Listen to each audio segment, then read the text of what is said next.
வணக்கம்ங்க. நம்ம இன்னைக்கு நம்மளுடைய கற்கவழிக சேனல்ல என்ன பார்க்க போறோம் அப்படின்னு பார்த்தீங்கன்னா, 6த் ஸ்டாண்டர்ட் 3 டெர்ம்ல இருக்கக்கூடிய இயல் 2ல உள்ள "பசிப்பினி போக்கிய பாவை" அப்படிங்கிற உரைநடை ஒழுக்கம் தாங்க பார்க்க போறோம். வாங்க பார்க்கலாம்.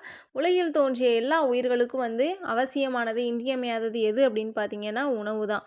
நம்ம உள்ள எல்லா உயிர்களும் எதுக்காக உழைக்கிறாங்க? எத தேடி ஓடிட்டுருக்காங்க? வாழ்நாள் முழுவதும் உணவ தேடி தான் உழைச்சிட்டுருக்குறாங்க.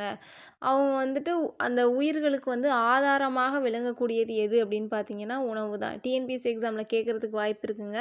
உயிர்களுக்கு ஆதாரமாக விளங்கக்கூடியது எது அப்படின்னா, உணவு. தனி ஒருவனுக்கு உணவு அப்படின்னா, தனி ஒருவனுக்கு உணவு இல்ல அப்படின்னா, அ இந்த ஜெகத்தையே அழிச்சிடுவோம் அப்படின்னு சொன்னது யாரு அப்படின்னு பார்த்தீங்கன்னா, பாரதியார். ஜெகத்தினை அப்படின்னா இந்த உலகத்தினை. ஒருத்தனுக்கு உணவு இல்லன்னா கூட, தனி ஒருவனுக்கு உணவு இல்லன்னா, இந்த உலகமே அழிச்சிடுவோம் அப்படின்னு சொன்னது அழித்திடுவோம் அப்படின்னு சொன்னது பாரதியார்.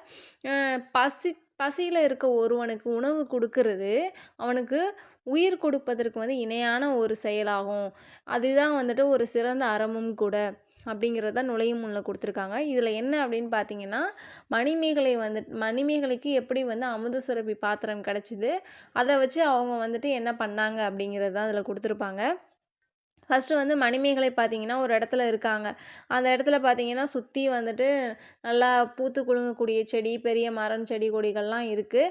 அவங்க நின்று அதை பார்த்துட்ருக்கும் பொழுது, ஒரு தீவத்திலகை வராங்க. தீவத்திலகை "நீங்கள் யார்?" அப்படின்னு சொல்லிட்டு கேட்கும் பொழுது, நான் பூம்புகாரை சேர்ந்தவள். என்னோட பேர் பார்த்தீங்கன்னா மணிமேகலை. என்னை மணிமேகலா தெய்வம் தான் இங்கே கொண்டு விட்டாங்க." அப்படின்னு சொல்லிட்டுருப்பாங்க. அப்போது மணிமேகலை கேட்பாங்க, "நீங்கள் யார்?" அப்படின்னு சொல்லிட்டு கேட்கும்போது, "என்னோட பேர் தீவத்திலகை. நான் இந்த தீவையும், இந்த தீவில உள்ள புத்த பீடிகைகளையும் நான் காவல் செஞ்சுட்டு வரேன். இந்த தீவுக்கு வர்றதுக்கு நீங்க ரொம்ப பெருமை மிக்கவர்களால தான் அந்த தீவுக்கு வர முடியும். நீங்க இங்க வந்தது ரொம்ப சந்தோஷம்." அப்படின்னு சொல்லிட்டுருப்பாங்க. இதோட தீவோடைய சிறப்பே பெருமை மிக்கவர்கள் தான் இந்த தீவுக்கு முடியும் அப்படின்னு சொல்லிட்டுருப்பாங்க. இது மட்டும் இல்லாம இன்னும் ஒரு சிறப்பும் உண்டு அப்படின்னு சொல்லும்பொழுது, என்ன அப்படின்னு சொல்லிட்டு மணிமேகலை கேட்குறா.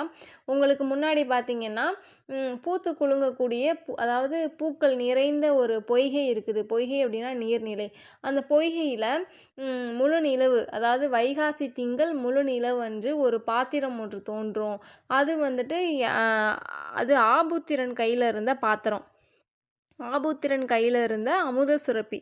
அந்த பாத்திரம் முழு நிலவன்று தோன்றும். இன்னொன்னு சொல்லப்போனால், இன்றைக்கி தான் அந்த முழு நிலவு அப்படின்னு சொல்லிகிட்டு இருக்கும்போதே என்னாகும் அப்படின்னா, அவங்க முன்னாடி அந்த பாத்திரம் தோன்றும். அதை பார்த்தோன்னா மணிமேகலை என்ன பண்ணுவாங்கன்னா, போய் கையில் எடுப்பாங்க. தீவத்திலகை சொல்லுவாங்க, "நீ இந்த பாத்திரத்தை பெற்றுக்கொள். எல்லாருக்கும் போய் பசி தீரு. அதாவது வறுமையில் வாடுற மக்களுக்கு உணவு அளித்து அவங்களோட பசியை போக்கு." அப்படின்னு சொல்லும் பொழுது, மணிமேகலை என்ன பண்ணுறாங்கன்னா, தீவத்திலகைக்கு வணக்கம் சொல்லிட்டு திருப்பி என்ன பண்ணுறாங்கன்னா, பூம்புகாருக்கே போகிறாங்க. அங்கே போய் ஆதிரை அப்படிங்கிற ஒருத்தவங்களுடைய வீட்டுக்கு போகிறாங்க. அதுதான் காட்சி 2ல கொடுத்துருப்பாங்க. ஆதிரை அப்படிங்கிற ஒருத்தவங்களுடைய வீட்டுக்கு போவாங்க. அங்கே போய் என்ன பண்ணுவாங்கன்னா, இந்த மாதிரி எனக்கு பாத்திரத்தில் அமுத சுரப்பி பாத்திரத்தை எடுத்துகிட்டு போயிட்டு உணவு கொடுங்க அப்படின்னு சொல்லிட்டு கேட்கும்பொழுது, "நீங்கள் யார்?" அப்படின்னு சொல்லிட்டு கேட்பாங்க ஆதிரை. "நான் கோவலன் மாதவி அவங்களுடைய மகள். 2 பேருக்கும் பிறந்த மகள். என்னுடைய பேர் மணிமேகலை." அப்படின்னு சொல்லுவாங்க. அதுக்கு ஆதிரை சொல்லுவாங்க, "உங்கள் அப்பா அம்மாவை பற்றி நான் கேள்விப்பட்டிருக்கேன். எனக்கு தெரியும். இன்னைக்கு தான் நான் உங்களை ஃபஸ்ட் டைம் பார்க்குறேன்." அப்படின்னு சொல்லுவாங்க. "இது என்ன இந்த பாத்திரம்? இதா பார்க்குறதுக்கு அழகா இருக்கே." அப்படின்னு சொல்லிட்டு கேட்கும்பொழுது, மணிமேகலை மணிப்பல்லவ தீவு போன கதையெல்லாம் சொல்லுவாங்க. அப்போது ஆதிரை வியப்போட கேட்டுட்டு, "அப்படியா? நான் இதில் உணவு அளிக்கிறேன். நீங்கள் பசிப்பிணியோடு இருக்கவங்களுக்கு உணவு கொடுத்து அறம் செய்யுங்க." அப்படின்னு சொல்லிட்டு ஆதிரை சொல்லியிருப்பாங்க. இவங்க அதே மாதிரி ஆதிரை என்ன பண்ணுவாங்கன்னா, அந்த அமுத சுரப்பி பாத்திரத்தில் உணவு இடுறாங்க. அது மணிமேகலை எடுத்துகிட்டு போய் எல்லாருக்கும் கொடுக்குறாங்க. ஏதாவது உடம்பு சரியில்லாதவங்களுக்கு, உடல் குறைவாக உள்ளவங்களுக்கு, அதாவது உடல் குன்றியோருக்கு, ஆதரவு அற்றவங்களுக்கு எல்லாருக்கும் உணவு கொடுத்துட்ருக்காங்க. அது மட்டும் இல்லாமல் சிறைச்சாலைக்கு போகிறாங்க அடுத்து. சிறைச்சாலைக்கு போய் அங்கே உள்ளவங்களுக்கு உணவு கொடுக்குறாங்க.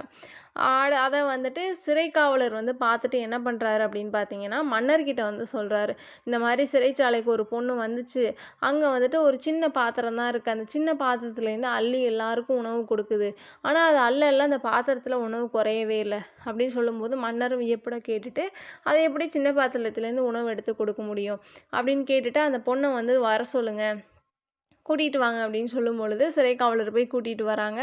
மணிமேகலை வந்துட்டு, வணக்கம், அது அருள் உள்ளம் கொண்ட அரசரே வணக்கம் அப்படின்னு சொல்லும் பொழுது, நீ இங்கே யார் பெண்ணே, நீ யார் அப்படின்னு சொல்லிட்டு கேட்கும் பொழுது, இது நீ கையில் வச்சுருக்க பாத்திரம் உனக்கு எப்படி கிடச்சிது, இதை என்ன அப்படின்னு சொல்லி கேட்கும்போது மணிமேகலை எல்லாமே சொல்கிறா. மணிப்பல்லவ தீவு போய் தீவத்திலகிட்டேருந்து அந்த இது கிடச்சது எல்லாமே வந்துட்டு வரலாற்றை எல்லாத்தையும் சொல்கிறா.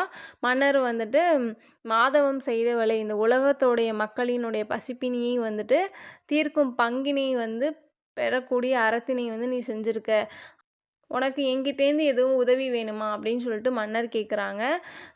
அதுக்கு வந்துட்டு மணிமேகலை சொல்கிறாங்க, ஆமாம், சிறைச்சாலையிலே தண்டனை பெற்றவர்கள் வந்து திருந்தி வாழ்கிறதுக்கு ஒரு வழி காண வேண்டும், அந்த சிறை கோட்டம் வந்துட்டு அறக்கோட்டமாக வந்து மாறணும் அப்படின்னு சொல்கிறாங்க. அதுக்கு மன்னன் சொல்கிறாங்க, அதுக்கு நான் என்ன செய்யணும் அப்படின்னு சொல்லிட்டு கேட்கும்போது, வாழ்க்கைக்கு வந்து அறம் சொன்ன வள்ளுவர் வாழ்ந்த நாடு வந்துட்டு நம்மளுடைய நாடு.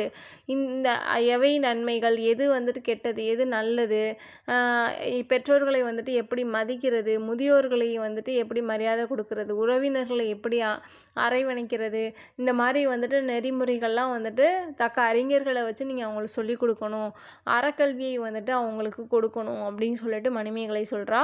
உன்னுடைய வேண்டுகோளை நான் ஏற்றுக்கிறேன், அதை நடைமுறைப்படுத்த நான் ஆணையிடுறேன், நீ வாழ்க, உன்னோட அறம் வாழ்க அப்படின்னு சொல்லிட்டு மன்னர் வந்து மணிமேகலை பார்த்து சொல்லியிருப்பார்.